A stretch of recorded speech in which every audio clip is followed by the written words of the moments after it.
தேவனிடத்தில் அன்பு கோருகிறவர்களுக்கு சகலமும், அதை கவனிங்க, சகலமும், all things are working together for good. சகலமும் நன்மைக்கு ஏதுவாய் நடக்கிறது.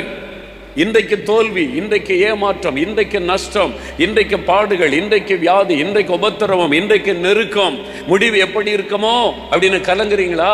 ஆண்டவர் வாக்கு கொடுக்கிறார், என் மகனே, என் மகளே, இன்றைக்கு நடந்து கொண்டிருக்கிற காரியத்தை குறித்து சோர்ந்து போகாதே. சகலமும் நன்மைக்கு ஏதுவாய் நடக்கிறது. முடிவு நன்மையாயிருக்கும், முடிவு வெற்றியாயிருக்கும், முடிவு ஆசீர்வாதமாயிருக்கும், முடிவு மேன்மையாக இருக்கும். சகலமும் நன்மைக்கு ஏதுவாய் நடக்கிறது. All things are working together for good those who love the Lord. நீங்க ஆண்டவரை நேசிக்கிறீங்களா? எத்தனை பேர் இயேசுவை நேசிக்கிறீங்க? கை உயர்த்துங்க பார்க்கலாம். கை உயர்த்து இயேசுவை நேசிக்கிறேன்னு சொல்லுங்க. இயேசுவை நேசிக்கிறேன், இயேசுவை நேசிக்கிறேன். உண்மையாவா? உண்மையா இயேசுவை நேசிக்கிறீங்களா? அப்படின்னா உங்க வாழ்க்கையில நடக்கிற எல்லாமே நன்மைக்கு ஏதுவாய் நடக்கிறது. அவரிடத்தில் அன்பு கோருகிறவர்களுக்கு சகலமும் நன்மைக்கு ஏதுவாய் நடக்கிறது. முடிவு நன்மையாயிருக்கும். என்னங்க சொல்றீங்க? வியாதியில கஷ்டப்பட்டு பேச பலன் இல்லை, நடக்க பலன் இல்லாம வந்திருக்கிறேனே, நன்மைக்குன்னு சொல்றீங்களே அப்படி நினைக்கிறீங்களா? இந்த வியாதியிலேயே நீங்கள் இருக்க போவதில்லை. தேவன் அதுக்கு முடிவை உண்டாக்க போகிறார். முடிவு நன்மையாயிருக்கும்.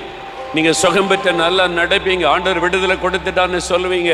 தீமையை நன்மையாய் மாற்றுகிற தேவன் இன்றைக்கு உங்க வாழ்க்கையில காணப்படுகிற தீமைகளை அவர் நன்மையாய் மாற்ற போகிறார்.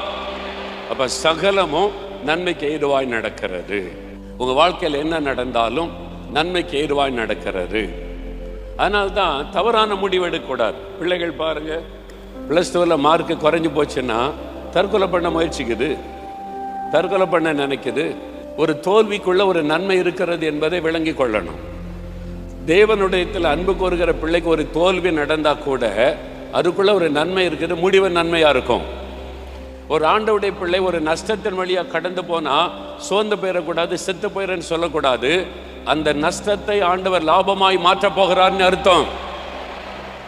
ஒரு தேவனுடைய பிள்ளைக்கு அவமானம், நிந்தை, பரிகாசங்கள் வருது, எப்படி வாழுவது, செத்து போயிடலாமான்னு தோணும். ஆனா நீங்க அம்மா சாகக்கூடாது, தவறான முடிவெடுக்க கூடாது.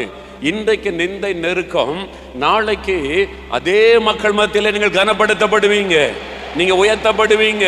முடிவு நன்மையாயிருக்கும்.